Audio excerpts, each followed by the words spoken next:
Matt Gaetz are starting to talk about. Oh, Gaetz, yeah. Dude, so his, I'll call him his co-conspirator, his buddy, who was like paying the underage whores or whatever. People got mad when I called women who take money for sex whores. Okay. Sex worker. Yeah, I guess. But I think they were saying it because those underage girls aren't the ones getting the money. It's their pimps who are taking advantage of them and forcing them into that position. So like the underage girl herself isn't the one getting the money. It's some guy. And that makes them not whores? I don't know. I'm very confused. Definitely not. It's a woman trapped into being sexually exploited. That isn't, they contact, not in the Matt Gaetz situation.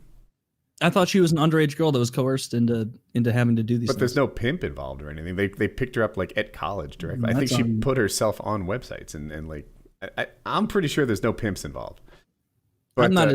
You're much closer to it. So yeah. Anyway, what's new is that his partner in crime has pled guilty to this thing, or he's going to plead guilty, and his statement got out saying that like, yes, we absolutely gave money to these girls, and there was one who was 17, and they had, I'm almost sympathetic to Matt Gaetz because they had no idea she was 17. She looked like a college-age kid.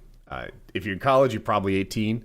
All her friends were college-age kids. She said she was a college-age kid, so she lied about her age. All her friends were in college. She said she was in college, and they, I guess, paid her expenses and took her out and fucked her, and she fucked the other girls, and it was quite the party. And then later they find out she was 17, and it's like, and that's not the age in Florida. It's 18 in Florida, right? I think when you pay them, it's extra bad if they're under 18. I'm actually not positive about that. Yeah. And you like, you're kind of right. If it's a girlfriend situation, it might have just been straight up legal. Yeah. But it doesn't. What does it mean for him? Like what's coming down the pike? I feel like these it almost never turns into anything, these fucking right? Politicians, it's a huge oh my god, and then nothing happens. They just do whatever they want all the time. Right. I wonder if it even hurt. So he's in a safe Republican district. Is he even going to get primaried? Like, Matt Gaetz is loved in many Republican circles. He's very popular. You know, he's very pro-Trump. If you like Trump, you like Matt Gaetz. Right? Those two are hand in hand. And a lot of people like Trump. So I don't even know if he's in danger of not getting reelected, even though he literally had sex with underage girls. The media will drop it at some point. Like all the offensive shit where they like hold him to the fire. It's like, oh my goodness, fucking Governor Cuomo, he was hiding deaths. Oh, he's getting accused of it. That's gone. I haven't seen that in a while. Nothing's going to come of it. The blackface Virginia governor. Oh my God, the biggest to do. Oh, gone. Nobody cares. Like they make a big to do. They get their clicks. They get their ratings, and then. It's almost like you can only get canceled if you agree to it. You have to submit to the canceling. If you just say, actually, no, then they're like, oh, well, okay. Dick Masterson's advice, never apologize, because the people that are trying to get you to apologize aren't doing it because they're earnest. They're doing it because they're trying to get you to admit fault. And once you've admitted fault, then they can go hog wild. That's the way this works. It sounds rightish. Yeah. They tried to cancel Trump 1,000 times, and he was just always like, fuck you. In the end, fuck you too. Yeah. Here's another thing to talk about. Well, I mean, they did cancel Trump in the end. They banned him from all social media, and while he was the sitting president, no less, they got rid of him from everything. It's just really that what that elucidates is how much big tech is like. They're so unbelievably powerful, and it's just once a bunch he of lost the election, and they stopped treating him like the president. Well, I mean, they literally don't let him communicate to anyone now. Like no one will platform him. Facebook, I think so, right? No, Facebook. They kicked the can down the road a little bit, but like they banned him, and then they like reviewed it, and they decided to review it again 6 months from now. I think I have that right. Is Parler still a thing? I don't know. I'm not sure. I mean, there's no way for any and you see a lot of these people like, we have to go to alt tech, and it's like, are you retarded?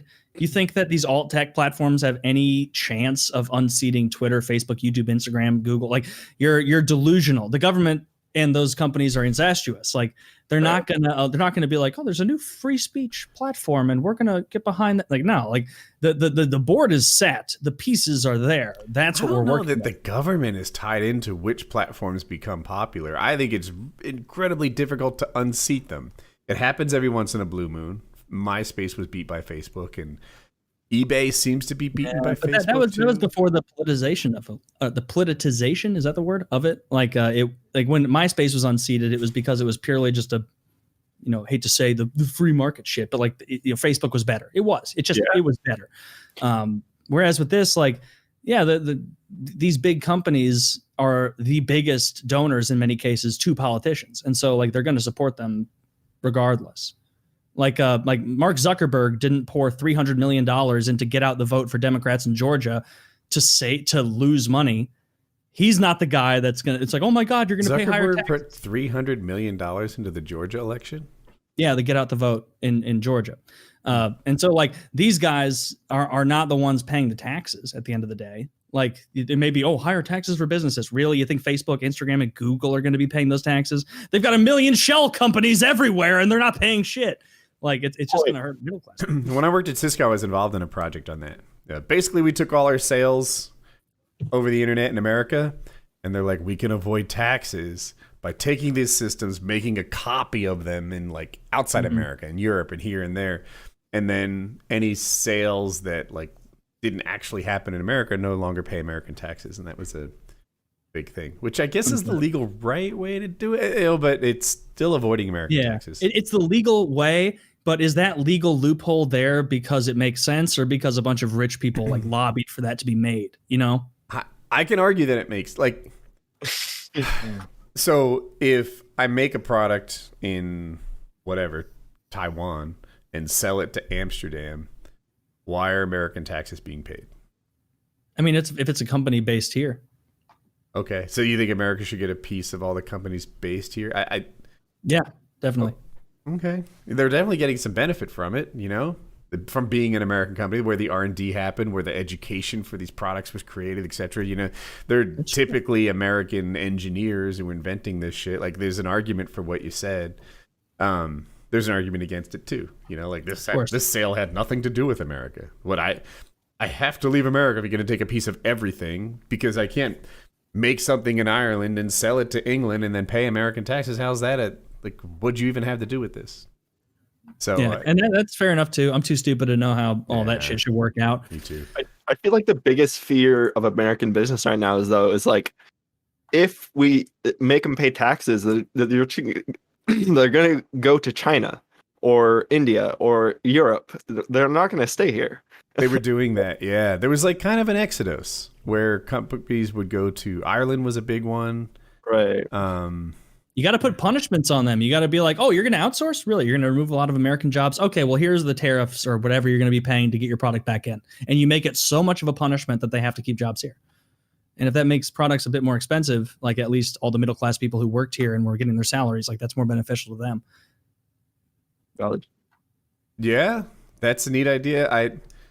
You need to make it. I need to think a little longer about it. Like, what are like if you have real punishments for not hiring American, then you're subsidizing American workers in a way by making foreign workers more expensive.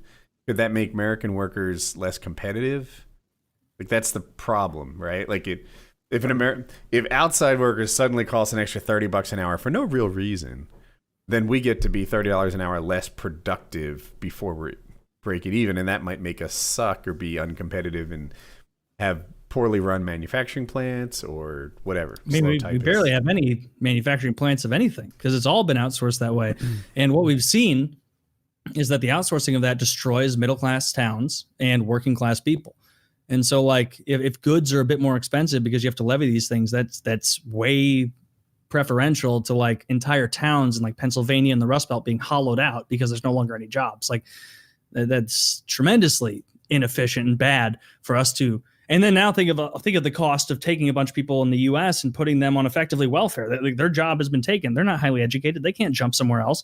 You saw that bullshit journalist thing where they're like, oh, people are losing their jobs in Pennsylvania. Well, I'm a journalist, which means I was born in L.A. or New York and I'm rich, and or Washington D.C. I come from wealth.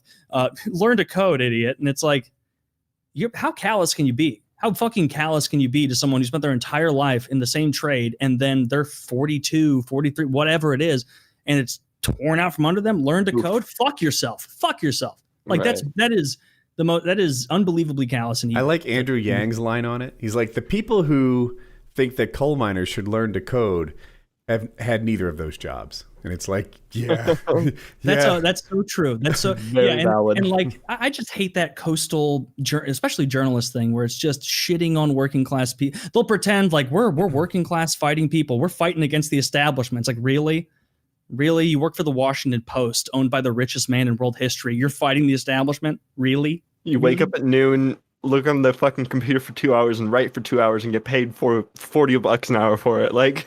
Yeah, and maybe not even that much, but it's like, man, you're really fighting the system. You tweeted 13 times since 9 a.m. and it's 10. So yeah, I'm sure you're really grinding it out hard against the establishment.